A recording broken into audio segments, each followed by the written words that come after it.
দীর্ঘ ১৬ বছর মানুষের স্বাভাবিক জীবনের স্বপ্ন ছিল দুঃস্বপ্নের মতো। Mohammad Mintu, staff reporter Pintu Sheikh.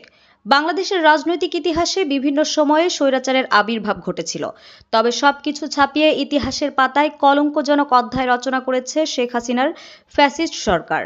স্বৈরাচারী আওয়ামী সরকারের শাসন আমলের দীর্ঘ ১৬ বছর মানুষের স্বাভাবিক জীবনের স্বপ্ন ছিল দুঃস্বপ্নের মতো।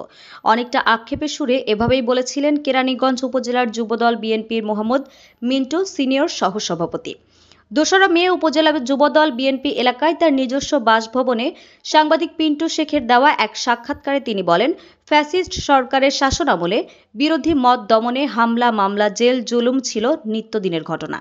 মিন্টু শেখ আরও বলেন, বিরোধী মত দমনে আওয়ামী ফ্যাসিস্ট সরকার আইনশৃঙ্খলা বাহিনীকে নেক্কারজনকভাবে ব্যবহার করেছিল।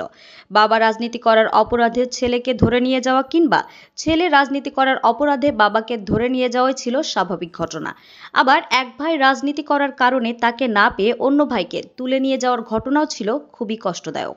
দীর্ঘ ১৬ বছরের স্মৃতিচারণ করে উপজেলা যুবদল বিএনপির সিনিয়র সহসভাপতি বলেন, শুধুমাত্র বিএনপি করার অপরাধে নেতাকর্মীরা তাদের আত্মীয় স্বজন মারা গেলেও জানাজায় আসতে পারত না, এমনকি বাবা মারা যাওয়ার পরও তাদের কবর জিয়ারত করতে পারতেন না। কতটা হিংসাত্মক ছিল আওয়ামী ফ্যাসিস্ট সরকারের শাসনামল তা কখনোই বলে বোঝানো সম্ভব নয় বলেও মন্তব্য করেন উপজেলা যুবদল বিএনপির এই নেতা। নির্যাতনের সেই দিনগুলোর কথা স্মরণ করে তিনি আরও বলেন, বিএনপি নেতাকর্মীদের বাসায় খুঁজে না পেলে আইনশৃঙ্খলা বাহিনী ভাঙচুর করত তাদের বাড়িঘর সহ বিভিন্ন আসবাবপত্র। উপজেলা বিএনপির সাধারণ সম্পাদক মোহাম্মদ মিন্টু জানান, ৩টি মামলা ছিল তার নামে, যার প্রতিটিই ছিল মিথ্যা মামলা। শুধুমাত্র জাতীয়তাবাদী আদর্শে অনুপ্রাণিত হওয়ার কারণে নানা রকম হয়রানি সহ দীর্ঘ সময় ধরে মিথ্যা মামলার বোঝা বয়ে বেড়াতে হতো তাকে। কিন্তু রাজপথের সৈনিক হিসেবে কখনো ভেঙে পড়েননি তিনি।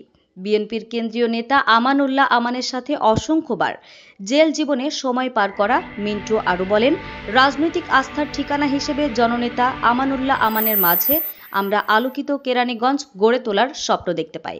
১৯৯১ সাল থেকে শহীদ জিয়ার সৈনিক হিসেবে জাতীয়তাবাদী দল বিএনপির রাজনীতিতে যুক্ত হওয়ায় মোহাম্মদ মিন্টু আরও বলেন, জনপ্রিয় কেন্দ্রীয় নেতা আমানুল্লাহ আমান ও তার সুযোগ্য পুত্র ইরফান আমান অমির নেতৃত্বে কেরানীগঞ্জবাসী পূর্বের মতো সবসময় ঐক্যবদ্ধ।